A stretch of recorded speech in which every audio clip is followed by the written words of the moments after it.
And we are live. Thank you guys for joining. I'm Wolfie. Today, we're going to talk about some 49ers stuff. Ricky Pearsall, maybe a new kicker. Devante Adams trade. Hassan Reddick to the 49ers possibly. And reacting to the games of NFL Week 6. And after that, if we have time, we will check out the 49ers rookies interviews they had, I think, a couple days ago. Either that was a couple days ago or yesterday. One of the two. Let me go ahead and bring up the chat. Per usual, to everyone who watched this, please click that like button. It helps me out a lot. It supports the channel, makes my channel better. It shows, other people that don't usually watch my channel, like, hey, guess what? Check this guy out. Check this dude out. That's what kind of happens when you like the live. So if you guys like it when you get a chance, I certainly appreciate that. If you're a hater of mine, please like the video too as well, so that the haters you have can spread to other haters, because everyone's got to have haters. If you don't have haters, man, you're not doing it right. That's what I heard. Papa J in the house. What's up, man? What up? Hope you're doing good. Hope your Tuesday's good. Keep in mind, Papa, the show might be a little bit short. I'm having some tonsil issues. And it's killing me right now, but I'm going to try and push through it. But yeah, so let's go ahead and jump into the news and see what's going on with the 49ers. Again, like live. All right. 49ers sign kicker Anders Carlson to the practice squad. So that doesn't mean Matthew Wright is not playing. It just means that we got a guy just in case he can't play because he did not practice yesterday. So that means we have a backup situation. We have a backup guy just in case it doesn't work out. That's all. There's nothing really more to it. We know that Matthew Wright is okay. His MRI came back negative. He just needs time to heal with his shoulder being dislocated. But again, just a guy going to the practice squad just in case he can't go for whatever possible reason. And again, if it's messing with his technique, because I don't know what technique is for kickers, but if like the shoulders involved in that kind of a swing, I could see that, or whatever the type of technique he needs to flow, I could see that messing with him a little bit. So, but I doubt that happens. Matthew Wright should be kicking. The only problem I have with Matthew Wright is that he does not have a powerful leg. He only kicks under 50, I'm guessing. That's my guess. So that is the 49ers signing kickers Anders Carlson to the practice squad. So it's nothing crazy. It's not a trade or anything, but hey, it's something just in case something doesn't work out. You know what I mean? All right, let's go ahead and move on to the next thing. Ricky Pearsall returns to 49ers practice after near fatal shooting. Oh, that's the kind of vibe I should have brought with that. I didn't notice the title was near fatal shooting. It sounds bad. It should be like a lot more grim or serious than that. My bad. Did not match the vibe of that title. All right, so Ricky Pearsall is back. He returns. Super excited. There's a couple videos here we're gonna watch of him moving around. As you know, he got shot in the chest. It went through, hit no organs. That is freaking a miracle in itself. But yeah, we're gonna go ahead and check out some videos of him real quick. But Ricky Pearsall is back. He is back. Let's go back to it. Let's go. He's all chirpy. He's excited. He's happy. That's what we like to see. He's thrilled. We've been waiting for this for a while now. I feel like him coming back is going to bring some juice. It's going to bring some hype, especially considering that he's Iron Man or invincible. I don't know, whatever superhero you could possibly think of that survives bullets like that. Deadpool, he's bringing that vibe of yeah, I survived shooting. Now let's go out there and let's dominate. It's good vibes, man. I think he brings, even though he's just a rookie and we haven't seen what he could do because he was out for training camp and practice, so we really don't know what he can do. But yet there's this vibe, there's this fire with him coming back. It's not like any other rookie just coming back. I really do hope he's good, because that kind of fire and that kind of hype mixed with Ricky Pearsall actually being good, that would be awesome. That would be awesome. Here's Ricky Pearsall right here. Doing some runs. Doing some runs. Ooh, that's interesting. What? No way to the curve. But as this article says, though, Ricky Pearsall's return is not guaranteed. The 49ers activated Pearsall off the NFL injury report list, which has an exemption for non-football injuries. He has a 21-day window to practice. Then the team can decide to add him to the active roster or put him back on injury reserve, which would end his season. He's going to come back. I mean, unless his shoulder is an issue still. Unless that old shoulder, because we all know that the fatal shooting, I'm not saying is like, how dare the fatal shooting cover up this other thing that he was having a problem with.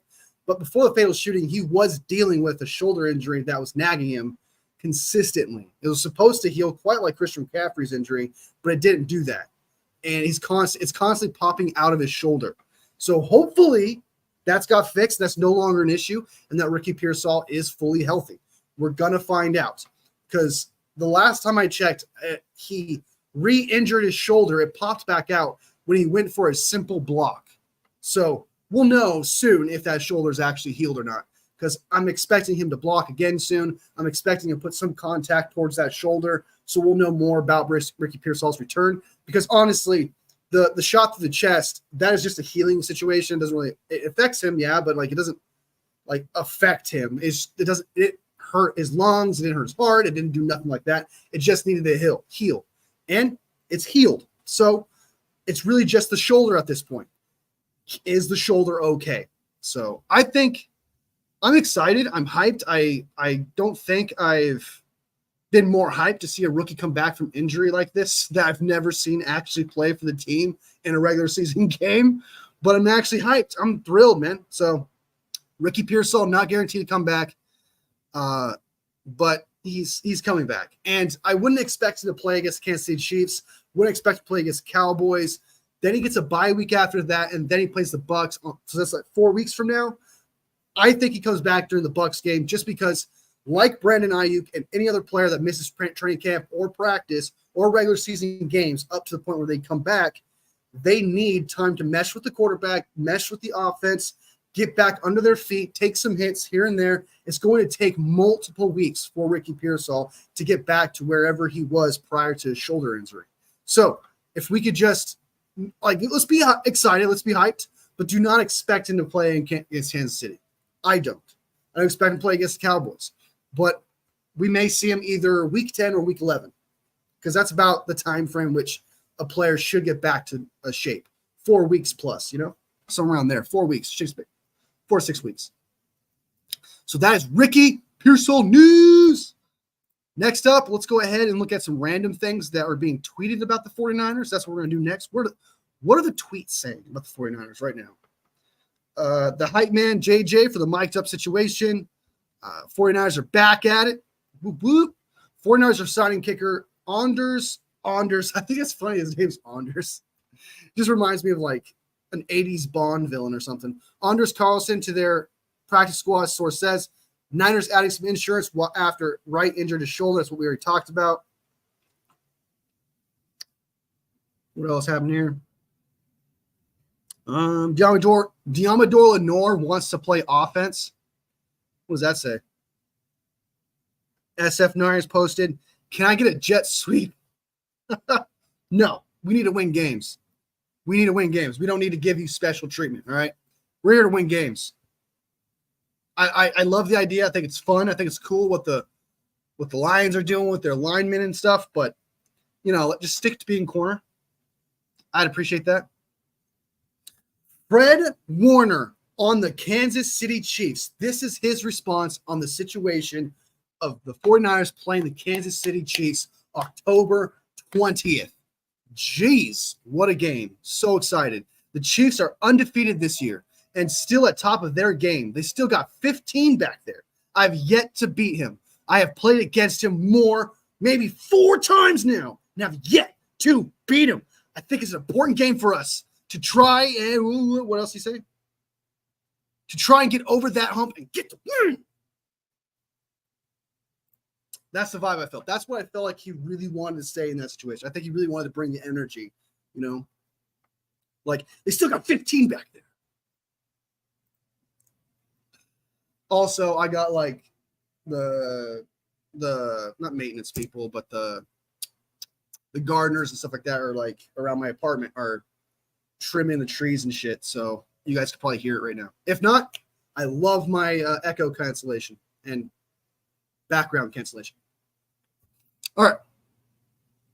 Matt Burrows is firing up his Tuesday mailbag. If you got a good one, please include your first name and last initials with your query. All right. If you guys got a question for Matt Burrows, he's taking questions.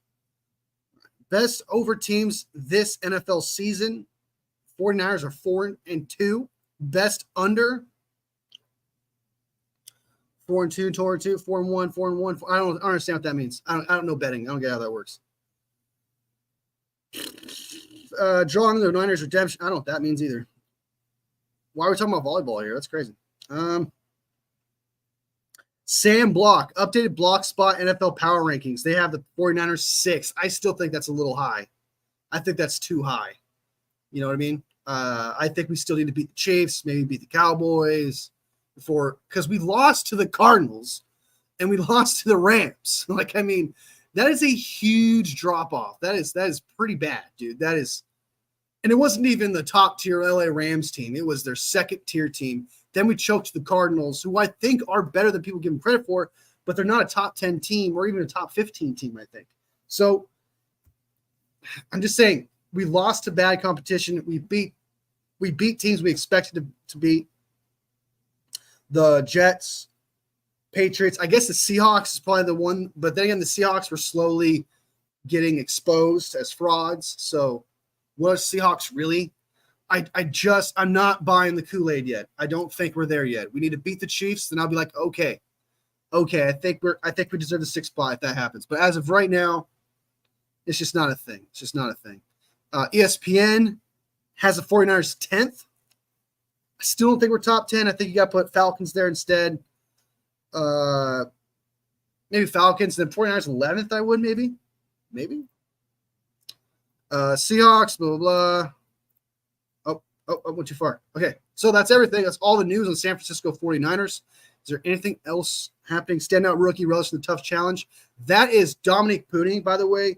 He's excited to face Chris Jones. He wanted to face Aaron Donald, but Aaron Donald retired. Because if you don't know, Dominic Pooty, the right guard that we drafted recently, he's actually a Rams fan. So he went to his division rival, and he was looking forward to facing Aaron Donald, but he retired. He gets the next best thing in Chris Jones. I'm excited for that because this is going to be a big test for him because he's been a stud all season. He's shown that he could be an all-pro. I don't want to say this year, but maybe next year. He's got a bright future. And if he can hold back Chris Jones and play good against him, at least for somebody like Chris Jones and him being a rookie, then my God, we got the best steal in the draft, 3rd-round pick, Dominic Pooty. That would be killer. That'd be killer. Yes, sir. Laughing up. Fred. Yep, Fred's awesome. So that's Dominic Pooty. He's excited to face Chris Jones. I think he's going to do it, man. I believe in you, Dominic. I believe in you, man. You could do it. It's just you, your scheme, the way you play, your instincts versus that man. You could do it. You could beat Chris Jones, man. I believe in you. Protect Brock Purdy, man. You got this. All right. That is all the things that are happening with the San Francisco 49ers. Thank God there's no real injury news. There's no update on Christian McCaffrey yet. That we're not probably getting news about that maybe after the Cowboys game. We'll probably hear some rumblings here and there. If we hear anything between now and then, I feel like the bye week, it's going to be bad news because that means his Achilles got irritated again, and that's not something we want to hear. So that pretty much what I'm trying to say is, even though we're not hearing news about CMC, that is good news. No news is good news because if there was bad news, we would hear it in a heartbeat. So no news is good news. No news is good news. All right. So let's jump over to the things around the NFL news. That's everything that happened with the San Francisco 49ers. There's nothing new, nothing crazy. I may go live later because I think the 49ers practice again today, and there might be some updates and some videos out that we can check out. So let's jump on over to the biggest news of the NFL, which is Devante Adams being traded to the New York Jets, or should I say the New York Rodgers. Because let's be real, Aaron Rodgers is the reason why Devante Adams is going to be in a Jets uniform. Let's be real. He was losing that. He knew he was going to lose that Bills game. He sat there on the sideline going like this, going, man, you know what? I need Devante Adams. Okay. It's just, do I think that's going to make them Super Bowl contenders? No. Do I think that makes them playoff contenders? Yes. I think they can make the playoffs with that kind of firepower, because really they were just a better wide receiver away from probably winning that game against the Bills. Not going to lie. And I hate Aaron Rodgers. I don't like defending him, but realistically, they were a good wide receiver away, a better wide receiver than Mike Williams away from winning that Super Bowl. Not Super Bowl, but why did I say Super Bowl? Winning that game against the Bills. I guess it might be it would have been their Super Bowl if they beat the Bills because they suck. But Devante Adams to the Bills. Sorry, to the Jets. I'm just rambling, just tripping over my words like a dumbass, probably talking too fast. All right. The Raiders are completing a trade for Devante Adams to the Jets, and it is for a conditional third-round pick that could be a second-round pick if he's good. All right, and this is the terms according to Adam Schefter. If Adams must be a first or second team All-Pro on the active roster for the AFC Championship game or Super Bowl, that is the only way they'll get a second-round pick. Is if he's an All-Pro, which he would have at this point, no offense to Devante Adams, I do think the Raiders were the reason why he got held back. You're going to need to do a lot, man, because you didn't do anything. You didn't do anything for this past 6 weeks. You're going to have a crazy season, dude. Not to mention you're sharing targets with Garrett Wilson, who's a stud, who showed that he can click with Aaron Rodgers. Now Aaron Rodgers has 2 top-tier wide receivers, man. There's no excuse for this guy. This guy has 2 great running backs. The only problem they really have, honestly, is their O-line and maybe their tight end and Conklin. That's about it. This team is a playoff team with Devante Adams. They were like sort of a playoff team, maybe just like 7th seed and maybe fighting for one. Some teams choke at the end, and then the Jets just take that 7th seed, like situation like that. This, I feel like, bumps them up enough to where, okay, they might be fighting for a playoff spot. They could definitely do it. They could be favorites for that playoff spot. So that's how I feel about it. I don't think it's a moving the needle. You know what I mean? Because we also don't know what this interim head coach can do. Everyone knows that interim head coaches have this magic. Okay, there's this magic for the first 4 games. They're absolutely outstanding. For some reason, they're fantastic. The team balls out first 4 games. Then after that, the other teams figure out that interim head coach, and everything just falls apart. Okay, it's not interim head coach, but it's almost the same thing. The Seattle Seahawks going 3-0, looking really good. It's a new coach, new system, new everything, and then teams figure them out, and now they're 3-3. It's the same thing with interim head coaches. Yeah, you fire this guy, and yeah, they looked more competent and a lot better, I think, last night than weeks prior. But that could just be the interim head coach magic. So let's see further down the line just how good the Jets really are with this new interim head coach, and if Aaron Rodgers can keep his composure when he loses games, despite having just all the control of bringing coaches and play. I think it's crazy, dude. He has the power to fire coaches and bring in players whenever you want. That's insane, dude. What does that Douglas guy do, the GM for the Jets? What does he do? He has the easiest job on the planet. He's just got to let Aaron Rodgers do all the work. That's all. Who do you want me to get, Aaron? I'll go do it. Oh, this is what you want, Devante? I'm going to make sure it happens, but I'm going to go to Cabo and just go on vacation. Okay? Call me if you want to make a trade. Just like that. Because we all know this Devante Adams thing, this being the New York Green Bay Packers, is a real thing. All right? So we'll see. I don't think, again, it doesn't move the needle to a Super Bowl contender. It moves the needle to them being playoff contenders. That's about it. And we also don't know if they can actually come back to their same old connection that they used to have. Things change. It's been years since they played with each other. Rodgers is older. Devante Adams, his morale is down. things can change, man. And also, Devante Adams is older. So, and he has to learn a new playbook. He has to learn new cadences. He has to learn the connection with the offense. You know, there's other variables than just, it's not like Madden where you can just trade for a player and everything just works. You know, it's real life, man. There's other variables that video games just do not replicate. So I do think the offense is going to be better, but I don't think it's Super Bowl better. Let me know what you guys think in the comments. Like the live too, I appreciate it. Let me know what you guys think. I don't think it's that big of a deal. It's just really cool to see that for Aaron Rodgers, Devante Adams connection possibly again, because that was a good connection. What does that say for Garrett Wilson? Because we all know that Aaron Rodgers is going to target Devante Adams more now, especially on third down. Look forward to him more. And while Garrett Wilson's going to be kind of thrown to the side a little bit. So this is going to be an interesting turnout. I don't know why Aaron Rodgers was like, let's fire Robert Saleh, then trade for a wide receiver to try to get better. It truly feels like they're just throwing darts at a board, just like random shit, just doing random things, and hopefully it sticks. There is no like coordination here at all. It just feels so random. 49ers media on the host. Good to see you, man. Good to see you. Says he will be playing for the team better than the Raiders. Yeah, but how much better are the Jets, though? You know what I mean? How much better are the Jets? 49ers media showing love, Papa J. Like, seeing it? I think it just makes him a playoff contender. I don't think it moves the needle too much. But it's good. It's good. We'll see. We'll see how that connection unfolds. We'll see how they actually play together. It's been years. It's been years. If you ask me, though, I hope it doesn't work out.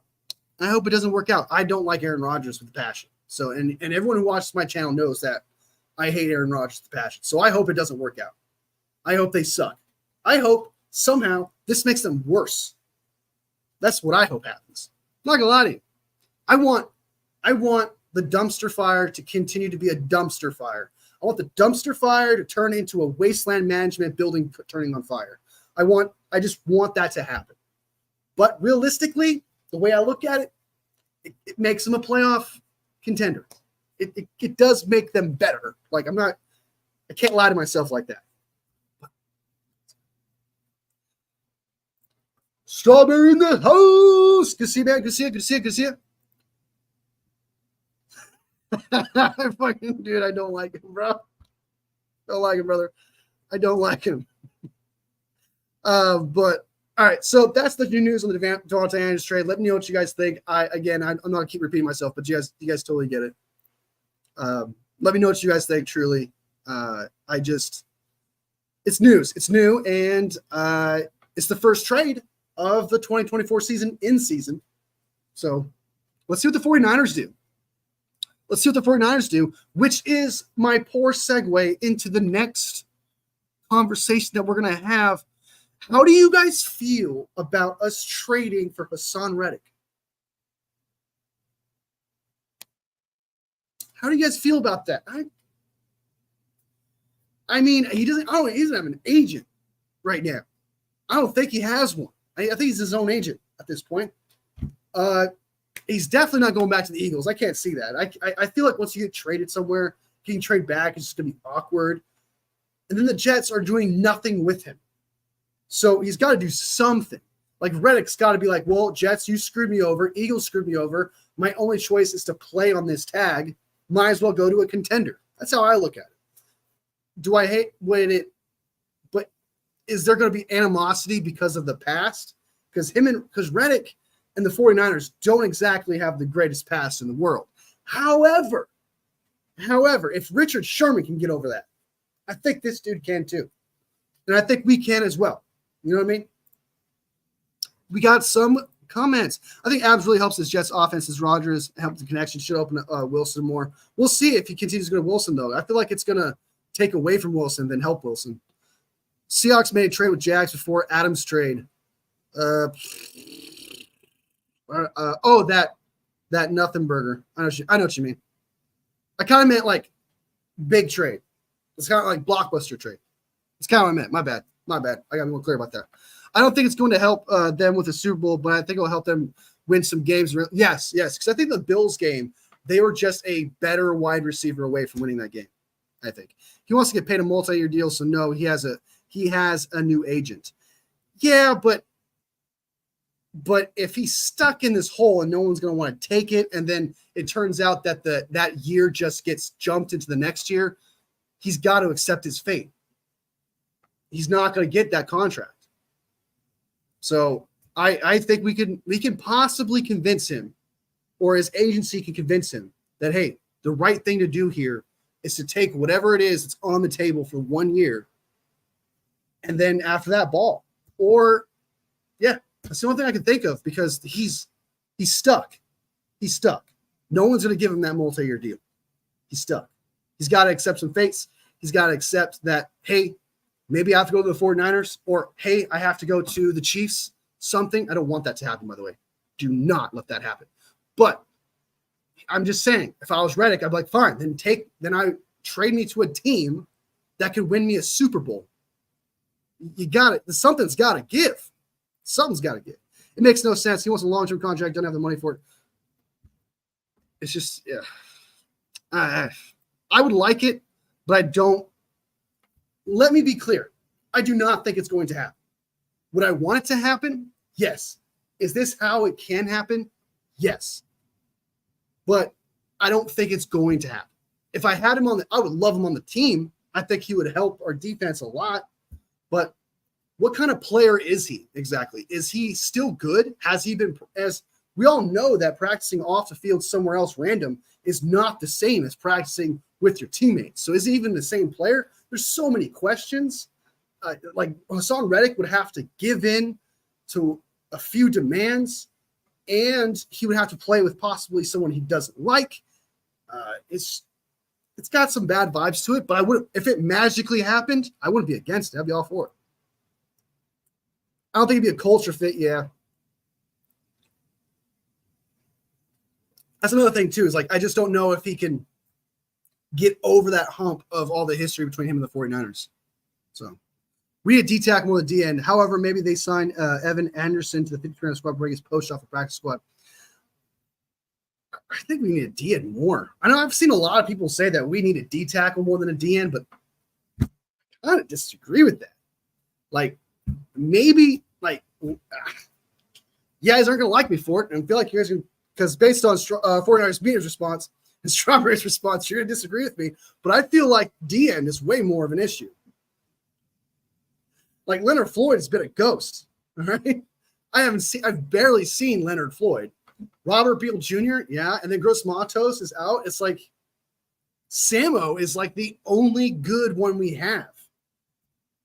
While we have Malik Collins, and I think Kalia Davis is serviceable. And like you said, Evan Anderson being called up to the 53-man roster, I think he'd be good for the defense. I think even though he will be perfect, I think he will get better because I do see his potential.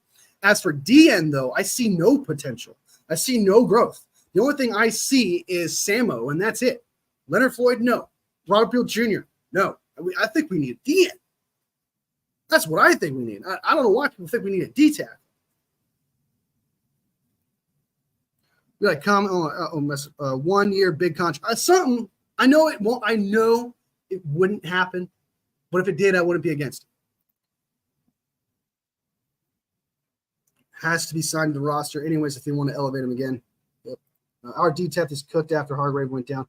I think Kalia Davis, Evan Anderson, Kevin Givens are all better than Robert Beal Jr.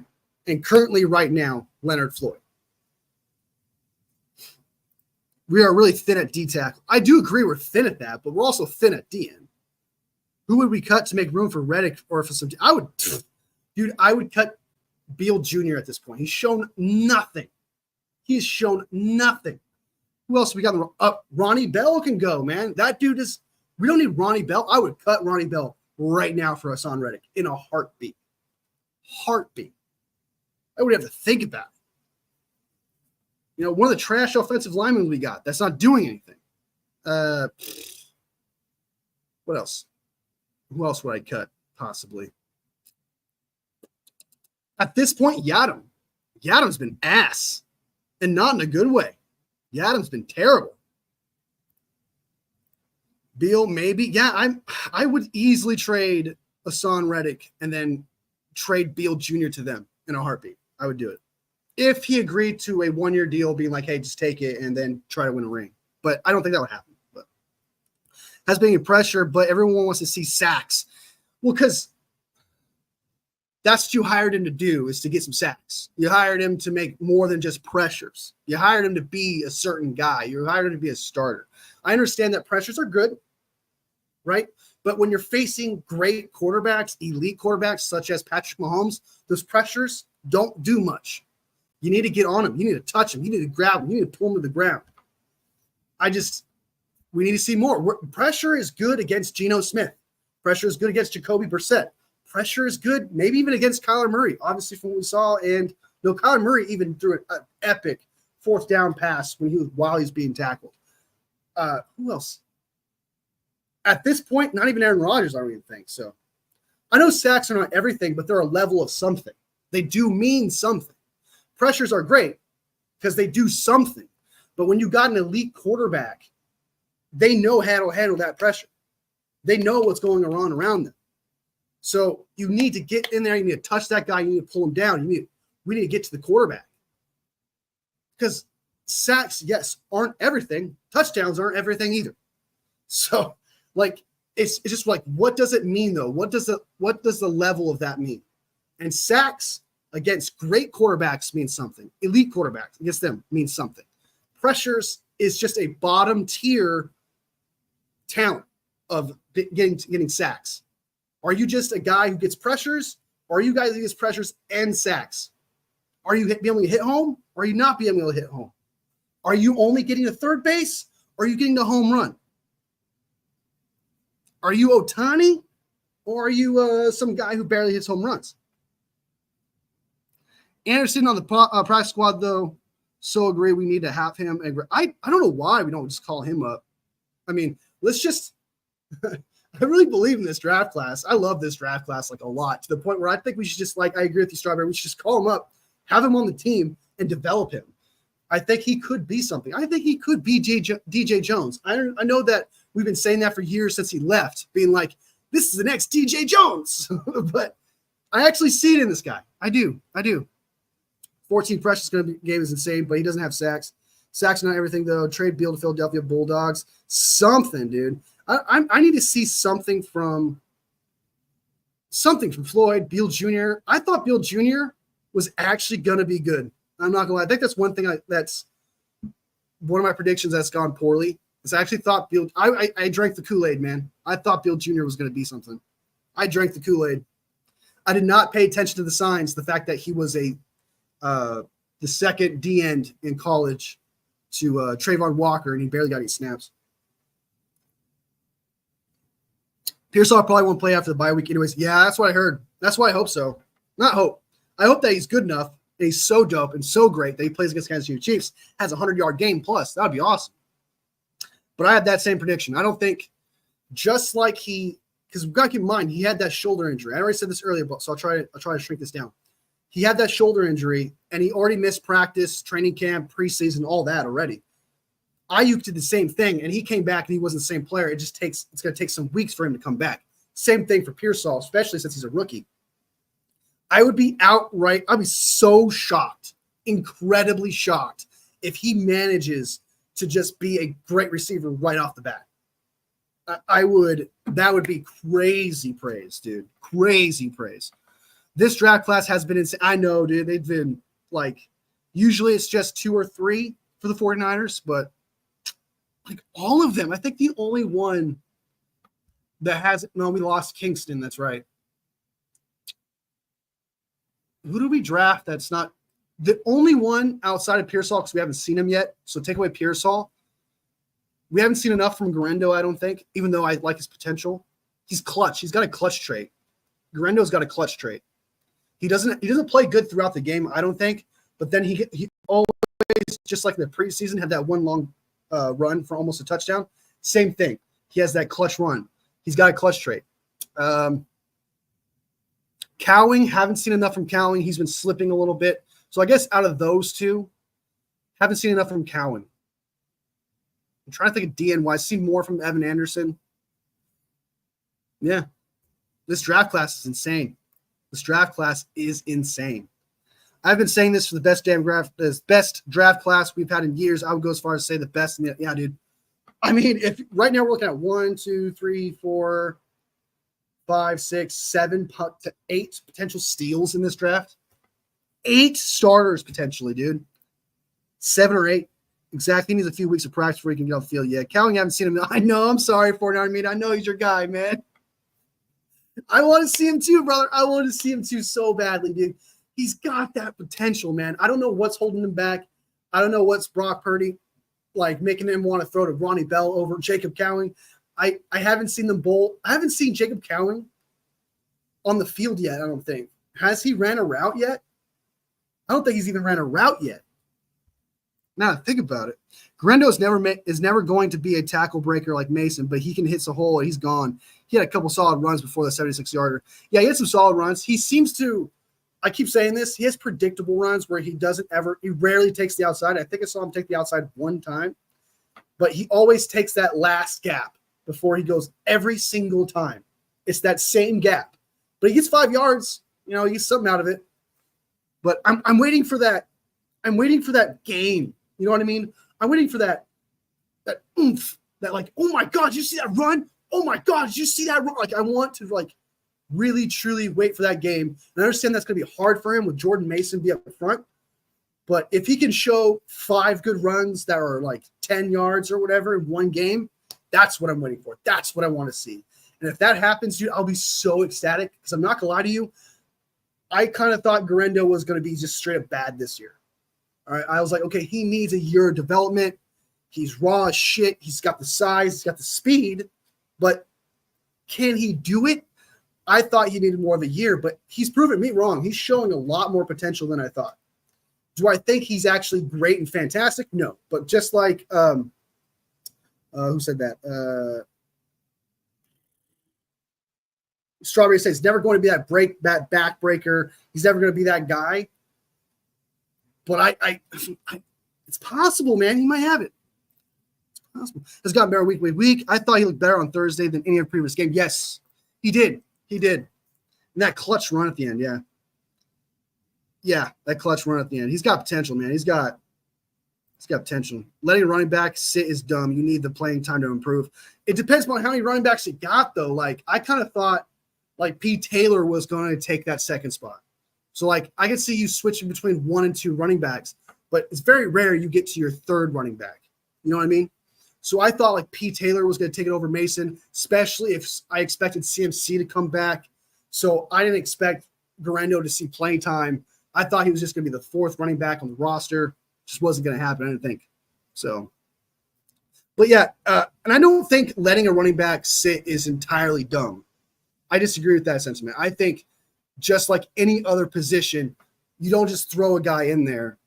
I don't believe that. I think depending upon the player, if Garendo was the player I thought he was, it'd be best for him to sit because if he plays like shit throughout the entire year and doesn't actually do anything he's done in the past, and he's actually just a fast guy with strength, then that wouldn't help us at all, and it wouldn't help him either in his confidence.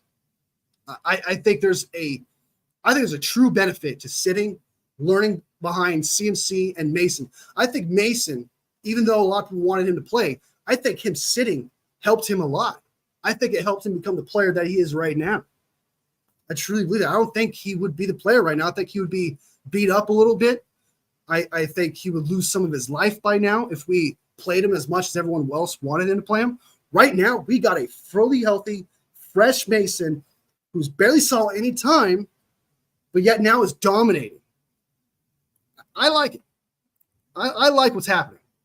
I think Grendo reminds me of Tom Rathman, a young Tom Rathman. Yeah, I meant sit for a long period of time. Yeah. I'm losing my service on the mountains. Damn, Papa J says 49ers Mania. You're in the mountains, man? Nice. Nice. Trying to catch Bigfoot. All right. So, Hassan Reddick you guys are not. You guys. It sounds to me. I'm getting the vibe that you guys are not for it. That you guys are not for it.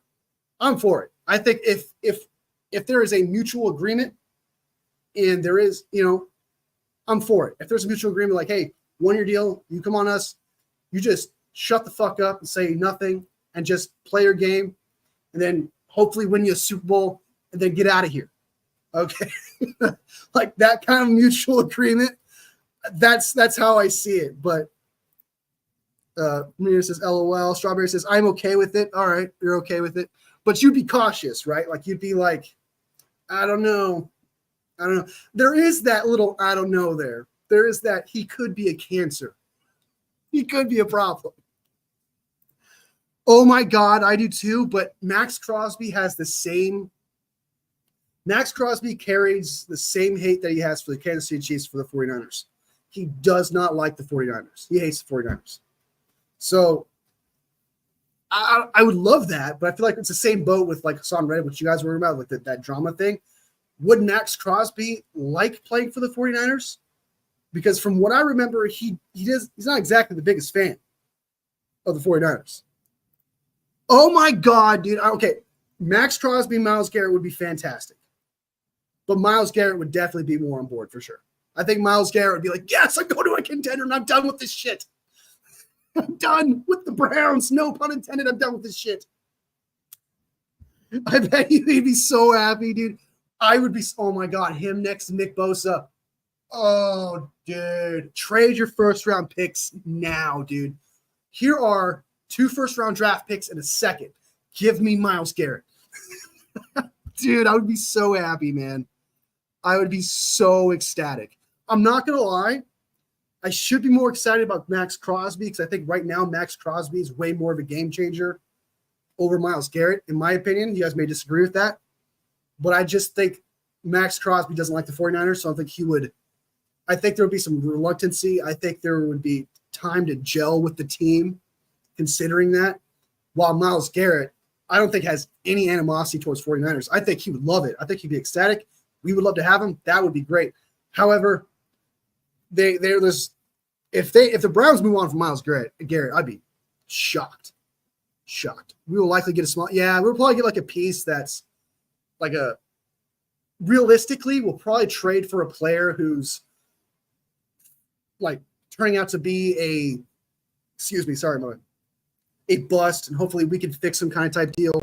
It's going to be like a lotto ticket, essentially kind of type player. It's either going to be a player who's playing really good behind somebody else on a shit team, or it's going to be a player that someone signed or drafted that was just complete ass, and hopefully, but will have this high ceiling at the time. We'll probably do something like that. And I'm not against that because that can work. That is, especially if you're just giving away 4th-round picks, 5th-round picks for them. I'm up for it, depending upon the piece, of course. But, I think right now, man, like, I'm surprised. I am a little shocked. We're not going full Rams right now. Like, I'm surprised we're not going, all right, here's a 1st-round draft pick. Give us this guy. Because it's not like, and everyone, I'm not trying to beat a dead horse when I say this, we don't do good in the 1st round. You think that the 49ers are like, yeah, we do great in the 2nd, 3rd, 4th, 5th, and all that. Enough to be like, here's a 1st-round draft pick for a proven player. I just feel like we're hanging on to that 1st-round draft pick just a little too much, and we need to, because we don't do good at it, man. It's very rare that we're good at it. It's very rare. Browns are ass. Save Myles Garrett. Yeah, for sure. No, Garrett has been defensive player of the year candidate for sure, dude. He is that defense, dude. He is that defense. I agree. It's not going to happen, but if we are going to dream, it's going to dream. I know, dude. I truly want to know, because I've been in Madden leagues before, but I truly know if people were just hitting up teams, if John Lynch is actually hitting up Browns, hey, you guys, I'll give you 2 first-round draft picks right now for Myles Garrett. I wonder if those kind of conversations happen, or if there's truly like this, walking on eggshells thing when you call somebody about a player. I truly want to know, because the 49ers have 1st-round draft picks that I think they should use right now to get whatever player they can to upgrade at any position. They should be doing that right now because they're trying to win a Super Bowl with this era of players. Like, there's only like 2 or 3 years left with this kind of set of players. There's not that many years left. And I think I think this would be the time. Realistically, trade back for DJ Jones. I know that Larry Krueger has been just banging that door, has been banging the table for DJ Jones for years now. And I think he may actually get that. I do agree. I think every year is becoming more realistic that we trade for DJ Jones. And I think we should trade for him. I think he would be big for us. I think it would get the fans excited, the D-line excited. It would get Chris Kasurek excited. It would just be all around beneficial for the 49ers. And not to mention the player itself, DJ Jones, no longer has to deal with that circus in Denver. You know what I mean? So I agree with you on that one. Bosa and Ayuk only first-round picks we have worked. I know, was it like 2 out of 7 or some shit? It's like 2 out of 6. Just absolutely terrible. Absolutely terrible. Are Broncos going? I don't know. Sean Payton was stubborn last year. I think he traded like one person, I think, right? He didn't trade that many people last year. When last year, I think, was the time to dump players, in my opinion. I don't know if there are sellers, but they should be. They should be, especially if they're trying to build a fresh team around Bo Nix. They should be trading their older players. Because how old is DJ Jones?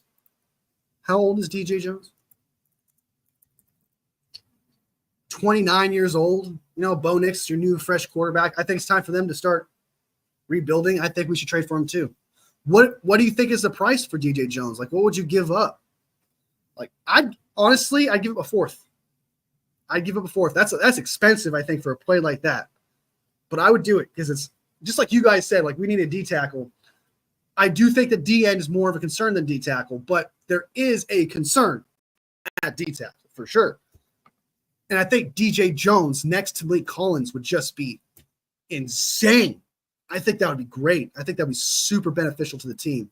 Trade back for McGlinchey? Hell no, dude. That's McKivitz 2.0. Oh, we know you're kidding, man. We know.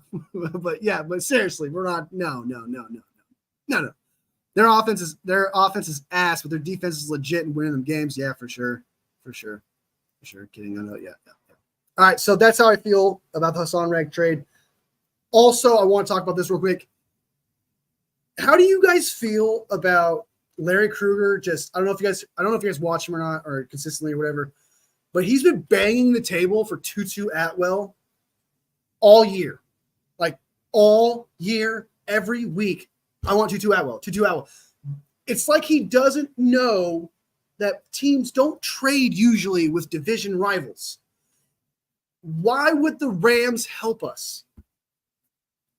They believe in Tutu Atwell. They like Tutu Atwell. Why would they help us?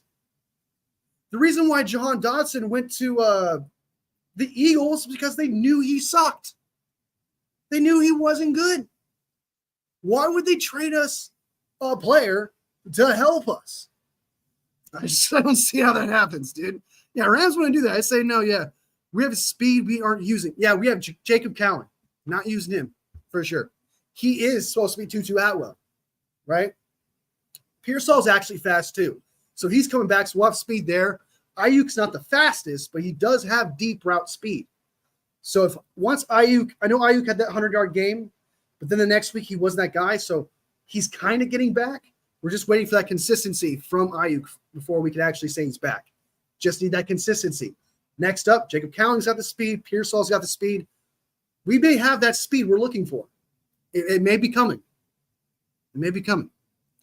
I saw a video where he talked about 10 – I know he talked about a lot of players that he's been banging the table for.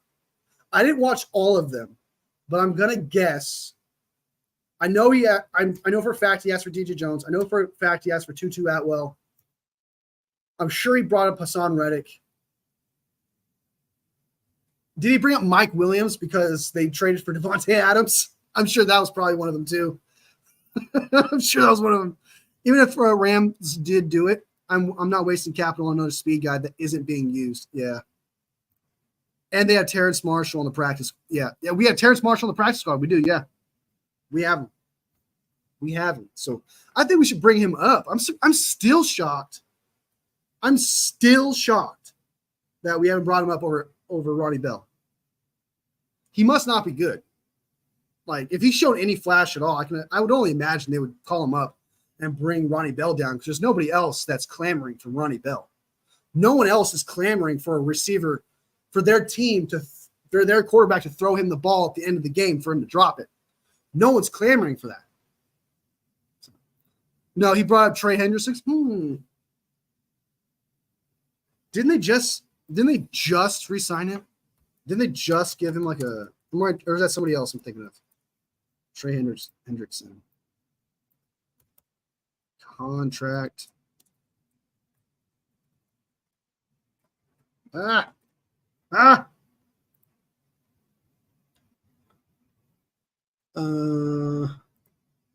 think he just signed one, didn't he?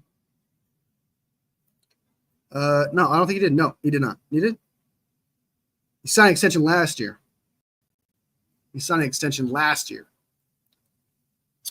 And he has dead cap money of $7 million this year if they traded him, and they would save $12 million.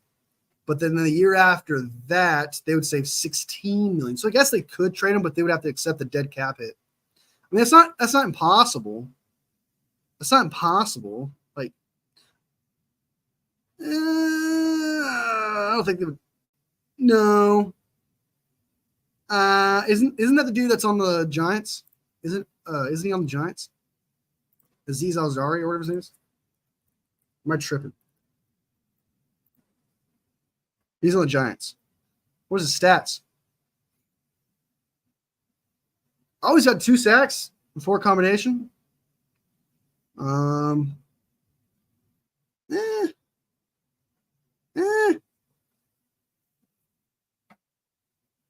don't know.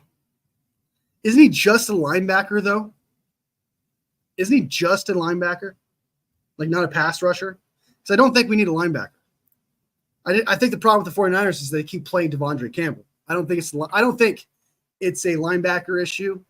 I think it's the coaching just constantly playing Devondre Campbell. I doubt the Bengals are sellers. Henderson is their boss. Yeah, I thought so too. There's just certain players that are untouchable.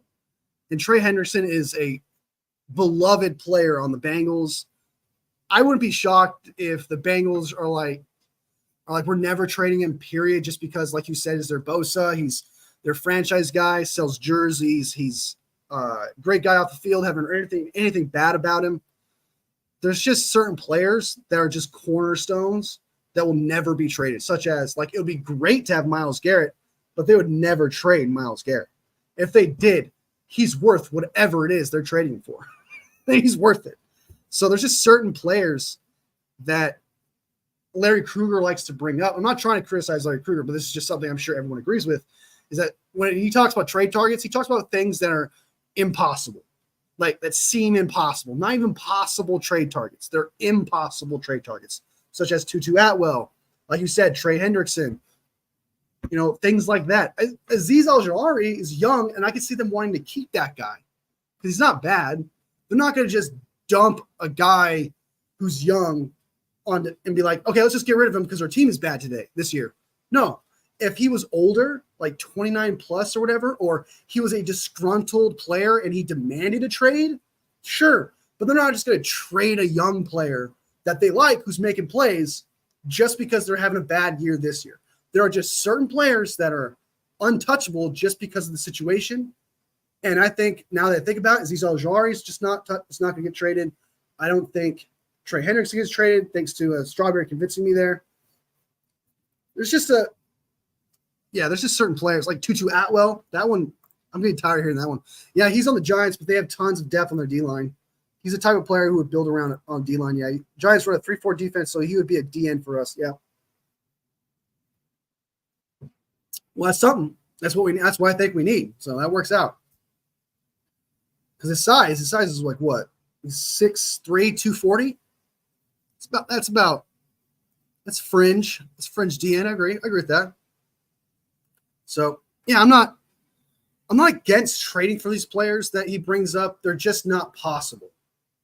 Like I don't think it's going to happen at all because there's no evidence showing that this player wants out or the team wants to get rid of them or the team is trying to rebuild and being like, I don't believe in this player at all, so let's just trade him to a division rival. I think the only realistic trade out there right now is what? I'm trying to think if somebody's possibly out there for a trade. I guess the only one I've heard of is Max Crosby, and I don't think that's going to happen. I don't think I've heard any other person be on the trade block yet. So I don't think, as of right now, maybe DJ Jones, that's a possibility. It's like the only realistic one I can think of right now. But yeah, we'll see. All right, so let's go ahead and get out of here. We got let's go ahead and talk about the games real quick that for this past week. That's all the 49ers stuff, possible trade targets. Devante Adams to the Jets, Ricky Pearsall. We checked out the 49ers news. The 49ers signed a kicker on the practice squad just in case Matthew Wright can't go, but that doesn't seem like it's going to happen. It does seem like Matthew Wright's going to play against the Kansas City Chiefs. So let's go ahead and jump to the predictions that I had, go over them and see if I was right or wrong. And I was wrong. I didn't do very good. I didn't do very well, and neither did Poggy. Poggy didn't do that great. So let's go over this real quick. 49ers at the Seattle Seahawks. Of course, we had the 49ers, so that's not even a thing. Jags at Bears. I had the Bears. Poggy had the Bears. Commanders at Ravens. This is where I fall apart. Samuel convinced me, man. I fell into the trap, man. I let someone convince. I was thinking Ravens at first. And he was like, nah, man, he's got it. He's got it. The Commanders got this, man. He's like, don't you dare pick the Ravens. And I'm like, I do believe in the Commanders. I think they're good, but is Lamar back? Is he back to his regular season merchant ways? And he is. He is. I learned that. And I learned that the Commanders are not that good. They're good. We're not that good yet. So I was wrong about that game. But Jaden Daniels is a stud. That dude is a stud. Scott Lucas Jr. in the house. What's up, man? Welcome. I got to share the tab. Whoops. My bad. All right, so Commanders at Ravens. I was wrong about that. By the way, B-Pog won this week. He's absolutely destroying me in predictions, man. I'm getting crushed. I think I've won 2 weeks out of the 6. He just bitch slapping me left and right. All right, so Commanders at Ravens. Wrong about that one. Cardinals at Packers. We both had the Packers on that one. Cardinals, I think, are better than people give them credit for, but they either lose, they either get blown out, or they win decisively, it seems. It seems that way. Texans at Patriots. That was an obvious gimme, Texans. Bucks at Saints. What did we pick? I think we both picked the Bucks in this one. Yes, we both picked the Bucks, and the Bucks completely destroyed the Saints. The Saints almost pulled it off. They were looking pretty good at the beginning. They were dominating at first. Then they let it slip. They let Baker Mayfield cook. Baker Mayfield, as of right now, is, in my opinion, the MVP frontrunner. That dude is just a stud. I think he should be considered top frontrunner for MVP. He's just absolutely dominating right now. So I think he should be up there. I think Brock Purdy should be like in a top 5 conversation. I don't think he should be a frontrunner though. But as of right now, I got Baker Mayfield as a frontrunner for MVP. He's doing really, really well. Really well. Browns at Eagles. What the hell was that? Like, yeah, we won. Dude, what are you talking about? You almost lost. You almost lost to not the Browns last year, who were just beating playoff teams left and right with their defense. This team is god-awful. This Browns team is terrible. Deshaun Watson is the worst quarterback I have ever seen. He went from Texans, where he was a top 5 quarterback on a losing team, to just being the worst quarterback I've ever seen. He is worse than Nathan Peterman. This dude is bad. This dude needs to go. I understand that you paid him all this money. I'm sorry. Bad guys sometimes win. Bad guys sometimes get away with it, okay? That happens. That's the world we live in. He's going to get away with it. He's going to be a millionaire. He's going to have $176 million to do whatever the fuck he wants to do with his life. It just happens sometimes. And I think the Browns just need to accept that this guy is not going to win you games. You need to cut him, pay him his money, and just give him the gap. It doesn't make any sense to me to hold on to him because he has shown absolutely zero potential. He's so bad. You just need to accept it. The Browns need to accept it. The owner of the Browns needs to be like, fuck. He's going to be a millionaire, a piece of shit. It's my fault that I paid him, and I got to bite the bullet. And you know Deshaun Watson is not going to quit. He's not going to lose out on money like that. He's going to keep playing. He's going to keep going out there. He's going to keep doing all the mandatory crap that he has to do because he wants his $176 million guaranteed. Well, sorry, it's $230 million guaranteed. It's crazy. This is the same as last year. They were winning and barely beating bad teams, and then they collapse. Eagles collapse coming soon. I know Eagles are just insanely bad right now. They're more bad than they're letting on. Just like last year, they were covering up things, and then towards the end there, they couldn't cover it up any longer. They just completely fell apart. I understand choking big moments. I understand choking a game, but they choked 5 games in a row. They were just so bad, dude. They went full 2020 Steelers. Just worse, I think. I think they were. Everyone expected the Steelers to drop off in that year. No, I think people expected with the Eagles, but they were doing a very good job of covering things up on offense or defense that we were like, okay, maybe they'll win some games towards the end and then choke in the playoffs. No, they choked for almost half a season, and that's crazy to say. It's crazy to say. Oh, I live in Eagles country. It's, oh my God, dude. I bet that, what was that year that Brock Purdy got hurt?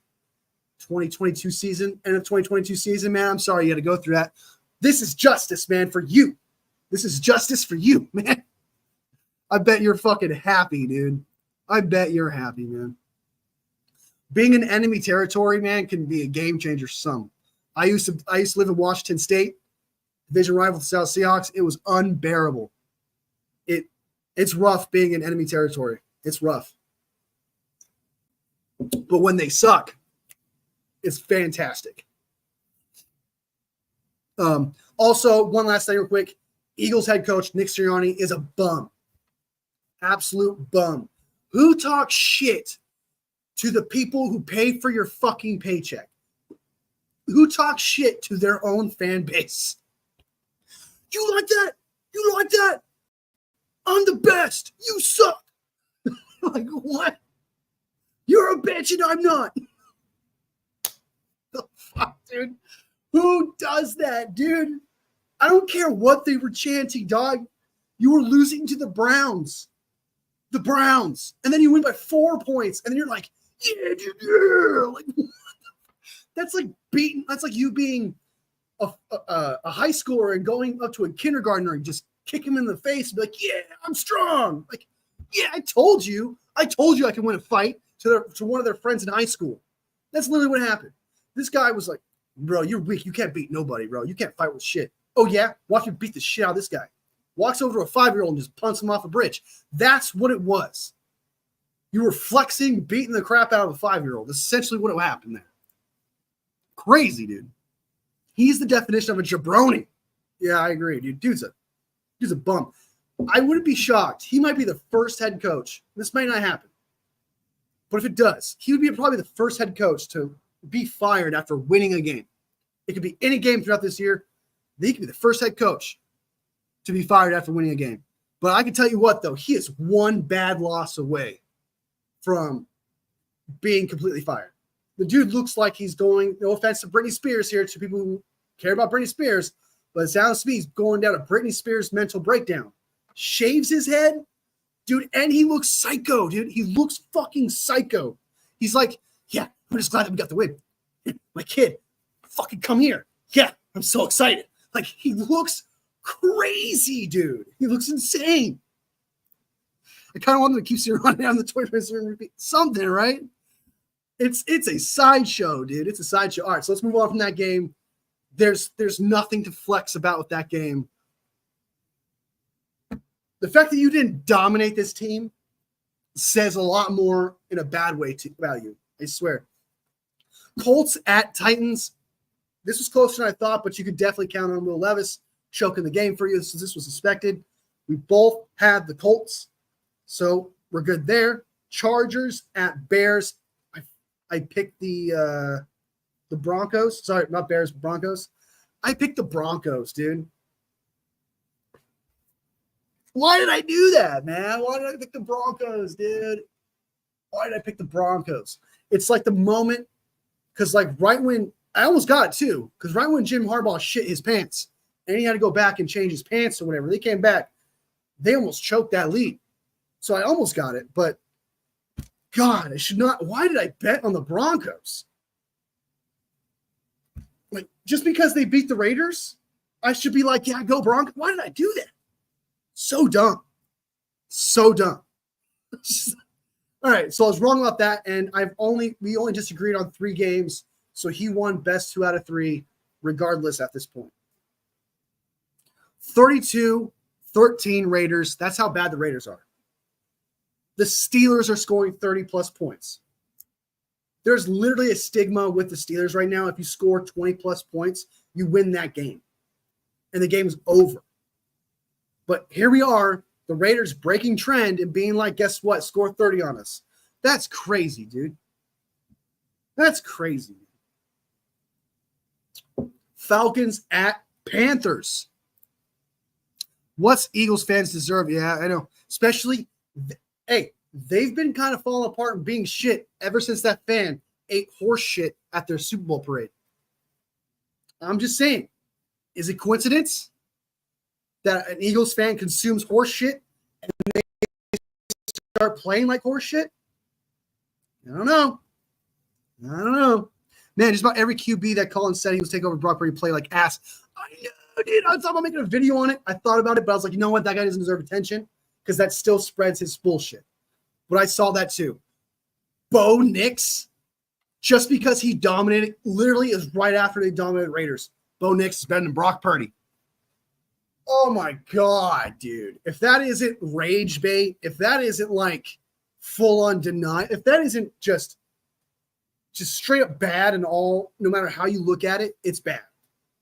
All right. There's no way, not even a Brock Purdy hater could possibly think to themselves, Bo Nix is better than Brock Purdy. Because every Brock Purdy hater I know has him around 15-ish top quarterback, right? Bo Nix is like a top 39, 29-ish, somewhere around their quarterback. You are literally, by saying Bo Nix is better than Brock Purdy, you're putting Brock Purdy in like the 25 and 30s range. Oh, and he also said that Tua isn't better than Brock. Hurts isn't better than Brock. That means he had Bo Nix as a top 10 quarterback. He was looking at Bo Nix as a top 10. The dude just says shit for the sake of it. I swear to God. I swear he is a discount Skip Bayless. It was a curse of Colin. Yeah, I know, dude. Bo Nix was like, hey man, I'm not that good. I'm going to show you, okay? I'm good, but I'm not Brock Purdy good. Crazy, dude. Dak Prescott, that's crazy. There is no evidence to suggest that Dak Prescott is better than Brock Purdy. Zero evidence. You can't even say a game he beat him in. You can't say he's gone further in the playoffs than him. There's nothing you can say that makes Dak Prescott better than Brock Purdy. You can come with your hater bullshit. And if I swear to God, someone says to me, oh, but he just doesn't have weapons. Oh, so weapons matter now? Weapons matter? Because I thought, from what I heard, weapons shouldn't be a thing for elite quarterbacks. So right now, Dak Prescott's supposed to be super good. Should be doing just fine with CeeDee Lamb and that O-line. And he's got Ferguson. He's got 2 solid weapons. He should be doing just fine. So I don't want to hear, oh, it's because he doesn't have the weapons that Brock Purdy has. It's either you need the weapons or you don't, man. Like, and even then, dude, Brock Purdy has not had his weapons. His weapons have been the Thunderbolts. His Avengers are the Thunderbolts right now. They fucking suck. They are a lower tier than what they ever were last year. Let's be real. They're not the same. Ayuk was a deep guy, not the same dude. Debo, honestly, let's be real, not the same jet sweep guy, not the same screen guy, not the same running back guy. This offense, the Avengers, got weaker. It's crazy to me. Crazy. Absolutely crazy. All right, I got to finish this, and I got to get out of here. Have to get out of here. I got stuff to do. I have to get back to work in 20 minutes, so I have to finish this off real quick. All right, so Falcons at Panthers. That was a given. We'll both have the Falcons. Lions at Cow. I would love to talk about this for fucking an hour. This would seriously give me nothing more, but I seriously have work in 20 minutes, so I have to shut this down. But just know, 47-9. Yes, felt so good, dude. Cowboys are my most hated team. They're the team that I hate the most.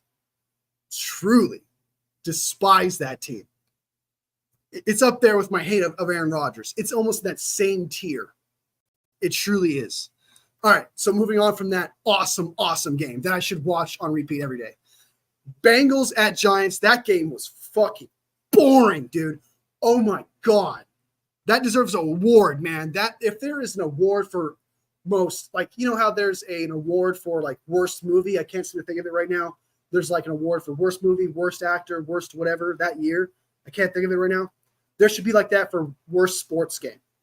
This one would be nominated for worst sports game of the year.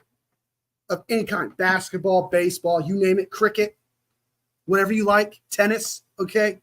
Whatever tickles your fancy. This game was that bad. I was reading my book, okay? Not once did I bother to look up, oh, crazy, that's insane. No. I was reading my book, looked up a couple times, like, okay, it's still boring. Oh, it's still boring. This game was fucking terrible, dude. It was torture. People bring up that they are 8 at P, but let's be honest, Debo hasn't played at the all-pro level since 2021. Ayuk hasn't been playing at pro level either, so he has Kittle. He has Kittle. Kittle's been stud, but Kittle has to all the time compensate for McKivitz, which is really good about Pooney is that Pooney's playing is so good, he complements McKivitz. So I think Pooney allows Kittle to be in the passing game more because he doesn't have to help complement McKivitz. So we're seeing a lot more of Kittle. And we're probably seeing a lot more of Kittle because Debo and Ayuk aren't getting that separation. That's another thing. People want to say that the Avengers are a big deal. Like, hey, Brock Purdy still has Avengers, Dak doesn't. Dak has his receivers are getting more separation, are getting more open than the 49ers receivers. Brock quite literally has to be accurate. I can't preach that enough. It's just like the worst separation. Like that means the receivers aren't doing any of the work when it comes to having to be accurate. All right, and the last game obviously was the penalty fest.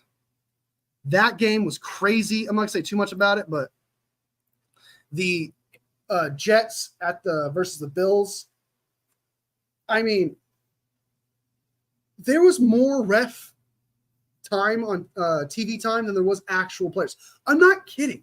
Like there must have been. I must have saw the refs more than the players, than the other team. You can count on a penalty being called throughout that game. It was. I've seen it like that before. I've seen it bad, but I don't think I've seen it that bad. I mean, everything was being called. Every minor, like you got to let them play a little bit. You got to allow them to have a little bit of touching, a little bit of tug, a little bit of, arm here and there. If it's aggressive, like they're dragging the person, throwing the person, pulling the guy down, or grabbing his arm and pulling it down, yeah, I get that. But knick-knacky things here were being called. It's so crazy, man. Like, I don't think I've ever seen a game like that. Like, the entertainment was, oh my God, this is going to be a penalty. This is a deep play, great pass, penalty. This is a touchdown, penalty. No matter what, dude. And I had the Bengals winning that one. He was right about. I changed my mind about the Bengals game, Bengals at Giants, and I was a dumbass and was like, "Hey, Bengals are shit. Daniel Jones is on fire right now, and the Giants are too. So why not?" And I was wrong about that. So I got cleared. I was 0 for 3 on the games that me and Poggy disagreed on. Sad face. And he's going to throw it in my face. He's going to gloat and shit. And I got to fucking sit there and take it. Dug my own grave. So, all right, guys, that is everything. We talked about Ricky Pearsall coming back. Don't expect him back until week 10. 49ers signed a kicker, Anders Carlson, to the practice squad just in case Matthew Wright isn't good to go in Kansas City, even though he should be. Devante Adams got traded to the Jets. I think that just makes them playoff contenders, not Super Bowl contenders. I don't think it moves the needle that much. And I do think they were a wide receiver away from beating the Bills. And then Hassan Reddick, trade to the 49ers? Probably not. I wouldn't be against it, but I can see why people wouldn't like that. But the one I agree with the most that was brought up in this live was DJ Jones. I think that's the most realistic one here, is the DJ Jones one. So, and then we talked about the games. So that's everything. Strawberry's got one last comment before I dip. I wouldn't have been surprised. Bengals defense has been playing like ass all year. The game was awful. Punt fest. It was fucking terrible. And you're right. They were in it. They were technically in it, and they could have won it towards the end there, but they were just like, nah, change my mind. I want to give it to their offense. Nah, change my mind. Let's just give it to the defense. It was just, no one wanted to win that game. That's how I look at it. Nobody wanted to win. It was boring. But all right, guys, my tonsil hurts like a motherfucker. I'm surprised I talked for an hour. To everybody, thank you so much, Strawberry. I almost forgot saying my goodbyes. Thank you so much, Strawberry Rex, for joining, man. Appreciate your comments. Appreciate your takes, your commentary, man. It's awesome. Scott Lacoste Jr., of course, you too, brother. Always showing up. OG, 49ers Media, you too, man. Always coming in with the facts. I like that too. Same thing with Strawberry. You're awesome. Who else do we get in here? Papa J. Thank you so much for showing up. And that's everyone. Thank you guys so much for the love. And if you like the live, if you haven't already, I really appreciate it. Makes my 49ers heart, which is like this big right now. It's at 2,900 subs. It can go from here. And because of your likes, it can go to here. Just saying. So to everyone who watches this later, sub if you like the content. Like if you like the video. All love, fam. I'll see you next video. Blah! That was my screamo voice.